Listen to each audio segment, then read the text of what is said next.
People, Deluded, I'm back again. Now, Lacazette, there's a lot of touring and going. I want Lacazette to stay. I'm only open to letting him go if it means we can do other things in the squad. And Arteta wants him to leave and he wants to leave. But we all know there's a lot of speculation over his contract and his Arsenal future.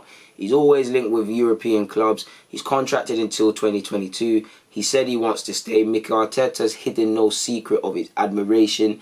But unless they're doing it on a secret thing, we haven't heard anything about a new contract. We brought players in. Aubameyang seems to all be but done. You had Saka before that. You ain't really heard nothing on Lacazette. It seems like we're open to keeping him, but we're open to letting him go.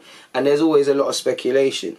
I'm happy he scored because he endured a tough season. He's shown his quality at Arsenal. He's won Player of the Year, At the same token, he's showing his worst. Last season, it was probably a lot for him tactically, technically, physically, mentally, because he is a human being, he is a striker, and it was a poor season for him. I think Lacazette's a good option in the side. I think, when you've got players like Aubameyang, and these things that make the difference, Lacazette's contribution to the squad and what he gives other players will help. Lacazette's on big games. Over 38 games, I don't expect him to score 20 league goals, but I do think what Lacazette does for the team is underrated. I do think he should score 20 league goals. I do think, don't get twisted. I understand he presses, he does all these things, he drops deep, he's unselfish. Many reasons as to why he might not have enough opportunities, but at the same time, I think that's a bit of a cop-out. It's down to the individual. He's a good enough player. He plays a lot. He should get 20 league goals. I do think, ultimately that's all the striker needs to do. But at the same time, he gives us a lot. He gives us an option of having a target man, a hold-up man, the amount of pressing he does, his playmaking. He's a good player to have in the team. If we sell Lacazette, I want another plan B striker, because what happens when Aubameyang's marked out the game? What happens when you need a target man? What happens when, Eddie's still developing? You need man that can do that. So I'm happy for Lacazette. But he said on his performance, he said, yes, it was the best way to start the season. We wanted to win today and get a clean sheet. Defensively, I think we did some good stuff and respected what the coach wanted. At the end of the day, we won, so everybody's happy today.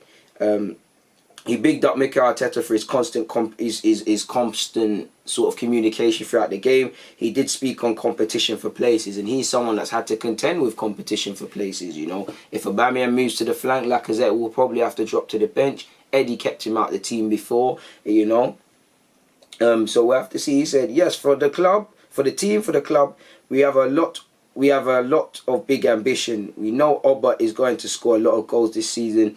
I want to help the team to be on top. I know it's my job. It's not just for me to just play and do link-ups, so I will try my best to do this season. And it's true, On another hand, I think when, people can't just look at Lacazette's record and say he's not scoring goals. He should be, He's signed for 52 million, he's a good player. But just because he's not scoring doesn't mean he's not stating the team. If Aubameyang left, Lacazette couldn't carry us, but he'd have some plans. By the same token, he's recognised I need to score more. I'm a good enough player, I should score more. He should, if not 20 league goals, I do think he should be closer, a little 15 in the league. I think Lacazette's good enough for that, people. Consistently. He was asked on if he's happy at Arsenal. He said, I'm really happy. It's only the press that says I'm not happy. From the beginning, I've said I'm happy at Arsenal and I want to play and win trophies. We won a title last month, so I'm happy with Arsenal. With Mikel Arteta, it is really something different to everything that I have experienced before. Tactically, it is very good. In the end, I'm still happy with what I've experienced this... Oh, sorry, people. So, yeah, he bigged up Arteta. He offered some other quotes. He said, in the end, I'm still happy with what I experienced this season because it matures you in these moments. He was asked on his tough season last year. At the beginning, he was actually asked why he hasn't spoken to the media for a long time, and I really liked his reply, so I want to speak about it. He said, because I didn't have much to say, there was quarantine, and before that, the period was not exceptional for me. I preferred to dive back into football at a time when less people spoke about me, the better I was. He was then asked on interest from European clubs. He said, each summer, there is Atletico and my name in the same sentence. It is a bit annoying sometimes, but other times I learned things, which is funny. I learned that I called Antoine Griezmann to talk to him about Atletico, for example, by reading about it from someone who seemed to be more aware than me. This sort of thing can be a bit of a pain, but it's part of the job. So yeah, media always going to make up stories. He was asked, what is your position today? He said, I'm at Arsenal. I signed in 2017 a 5-year contract to progress and win titles.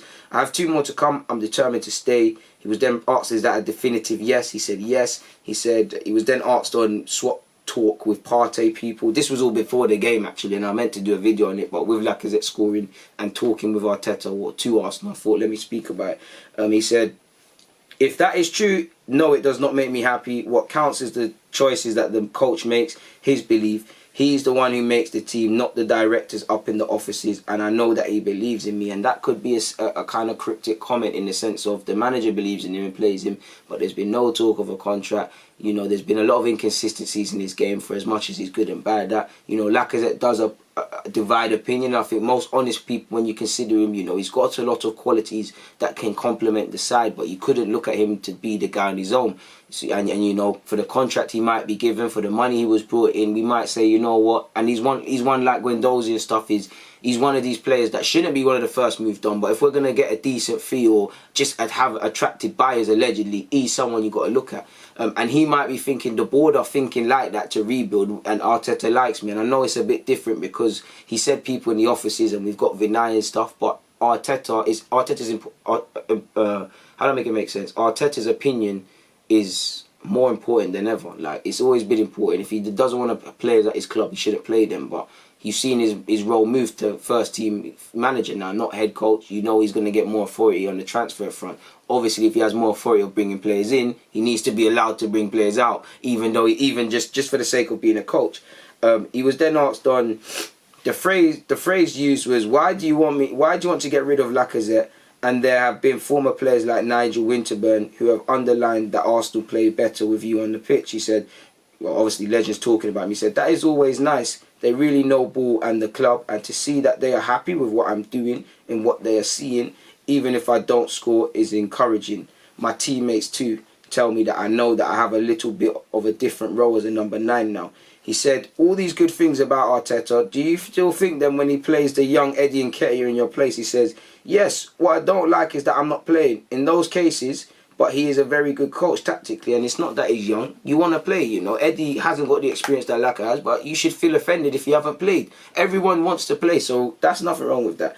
And he said, but is he not the reason you did not play in the Community Shield? He said, no, I was in quarantine. I was in Guadeloupe when England announced their new quarantine measures, and I was not able to get back in time. I arrived in France on Sunday, I went through Paris, and I was in London at the beginning of the week, but I needed to do my quarantine like everyone else. He was then asked on, you know, Arsenal's efforts to keep Aubameyang, and he asked him, does keeping Aubameyang make you want to stay more at the club? He said, for me, my decision is taken. Aside from that, of course, it is reassuring in terms of the club's ambitions, the desire to win titles, be at the top of the table, which we have missed out in recent years, even if we've had cup competitions. He was then asked on why, you know, a good thing about him is he's not selfish. He doesn't scream as, you know, beyond as much. Every footballer's got ego, but he's not egotistical. He said he got praise for that at Lyon as well, basically, and that is something I like about him. He was then asked on a difficult season. Well, sorry, people. No, it wasn't asked on a difficult season. He said they were asked. They said his third year was more difficult. What do you expect from yourself in the fourth? He said, in the third we won titles. I got individual honours. After the second one, yes, but the feeling is different. Winning trophies is important. In terms of my personal situation, I was much better fitness-wise 2018-19 than last season. I got injured quite early. I forced things. There were changes at coach level too. I had 3 in 1. And also there was this whole change to the self-belief of the squad and my personal belief that was also affected. He was then asked on, you know, playing for France, and he gave the usual answers. He then said, is there something happening at Arsenal? He said, the coach has brought a bit of order into the club, into the squad. He said club and squad. So did he think it was a circus? He said he has brought ambitions. Did he think we lacked ambitions and sold ourselves short? He said, in what he is looking for. In terms of what he has known before too, with experience at Man City. Aside from that, this type of change is not something that can be done in 6 months because it's a long process. But yes, it is the process of happening.